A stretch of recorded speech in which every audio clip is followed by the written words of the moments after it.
A huge thank you to the team over at Bath Exit for helping me film this video, and don't forget to use code Toby20 to get 20% off when you book using the link at the top of the description. Thank you. Hello, Pokemon Masters! Birdkeeper Toby here, and welcome to the Lost Tower of Sinnoh! I know what you're thinking. Toby, are you a ghost now? And like, no, obviously not. Look, give that here. This is just my good buddy Gallade. But, you know, it's hard to tell in the Sinnoh region. After all, Drifblim soars across the skies, taking children to who knows where. And at the Hallowed Tower, the odd keystone is filled with 108 angry spirits. Who knows where they came from? And more so than in any other region, human ghosts plague the Sinnoh region. But why? Hold on to your hats, kids. It's not just Gallade who's gonna need a revive today.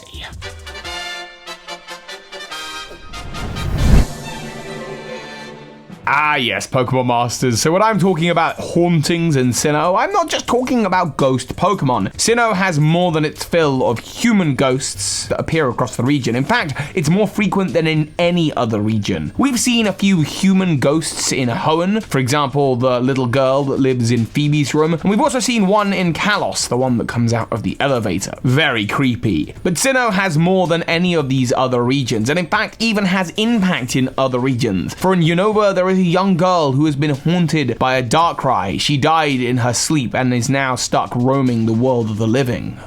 Speaking of Darkrai, Pokemon Masters, while it's not exactly a ghost-type Pokemon, in relation to its Sinnoh event, you will meet ghosts. If you find yourself in Camelive City with a member's card, the event item, don't go to the northmost house. That is the Harbour Inn, and home to someone who's been there for a very long time. This man in the Harbour Inn will literally tell you that he's had this reservation for a long time, and when you check the item description for the member's card, it'll reference that the last date on there was marked as being 50 years ago, and I don't think the player characters of Diamond and Pearl are 50 years old. This character seems to take complete control of you, moving you over to the bed, where you then enter the nightmare world of Darkrai. You'll end up being able to battle and catch Darkrai, and after confronting the creature, you'll wake back up in the Harbour Inn, but the man will be gone. Given what we know of the ghost girl of Unova, who was trapped by Darkrai until you use the Lunar Wing to free her, it seems that this man was likely a ghost, trapped in the mortal realm for over 50 years by Darkrai's nightmarish powers. But now Darkrai is in your Pokeball, and you have freed him. And Darkrai is just the beginning. See, I've been to an old house like this before. You may remember my visit to the old chateau, and while I didn't see any ghosts myself, I've heard stories of an old man and a young girl seen wandering the hall through the windows in the woods.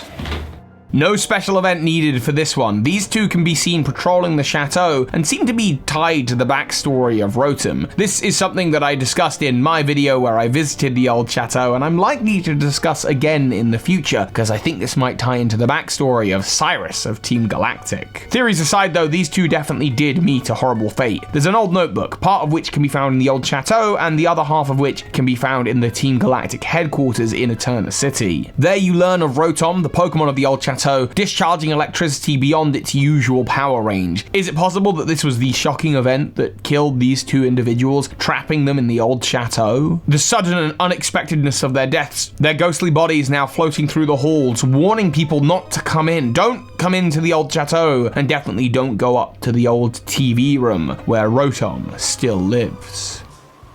And it's not just in Eterna Forest.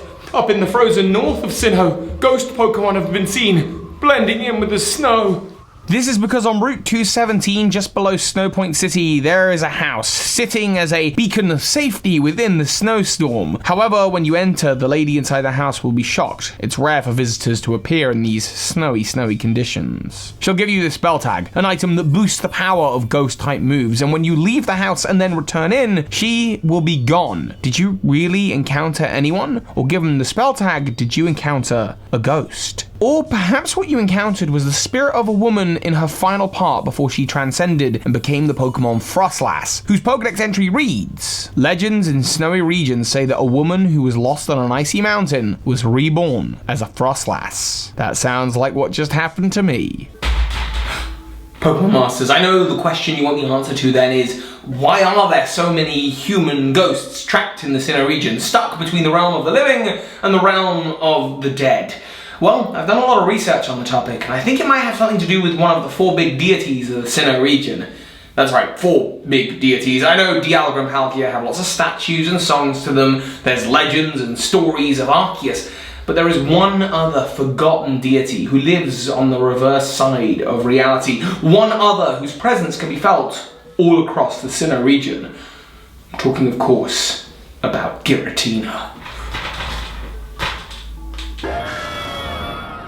Giratina is the renegade Pokemon and the guardian of the Distortion World, a realm that exists on the other side of our dimension. Something I've theorized about before and that we've discussed on Hoops and Hip Hop's channel is the idea that the Distortion World might also be the ghost dimension that's referenced occasionally in the animated series as well as in Pokedex entries like in Haunters that states that it's trying to come through from another dimension. Ghost Pokemon aren't actual ghosts. They're not dead people in the way that these people that I talk about in this video are. They're also not ghosts in the same way that in Lavender Town you can encounter, actual ghosts. Instead, these are Pokemon, and the ghost is simply a type that we use to describe a specific type of life form. They are alive. Ghost just represents a certain kind of energy type, something on the spectrum of infinity energy, and they seem to come from an otherworldly dimension, and that's really what ghost should mean, otherworldly. Sinnoh's own Duskanoir also references this. The antenna on its head captures radio waves from the world of spirits that command it to take people there. This feared Pokemon is said to travel to worlds unknown, and when we look to its pre-evolution Dusclops, we learn that its body is hollow and perhaps like a black hole, and black holes are thought to be gateways to other dimensions. So perhaps the Distortion World is this. It is the world unknown, the world of spirits, the ghost world, the Distortion World, the realm where Pokemon like Giratina really thrive. Giratina is, after all, the first ghost. And this makes sense, because Giratina can be found in a turnback cave in the Sinnoh region, and behind Giratina there's a pillar that reads, "This is that where life sparkles. This is where life has faded. A place where the two worlds overlap." Perhaps this is why there are so many humans who are stuck between the worlds of the living and the dead, so many ghost Pokemon with references to other dimensions in the Sinnoh region. Perhaps this is why all of these sightings happen, because the Distortion World energy bleeds out from this place, all across Sinnoh, and when that portal is open, some people get trapped between the two worlds. All I know is one thing is for sure. This region truly is haunted. So hi, Pokemon Masters. Once again, a huge thank you to the team over at Bath Exit for allowing me to film, and don't forget to use code Toby20 when you book your escape room experience today using the link in the description. And there's still one more of these videos to go, and if you'd like to check out the last one, you can find a link to that on screen or in the description as well. Thank you, Bath Exit, and thank you to those of you supporting me on Patreon.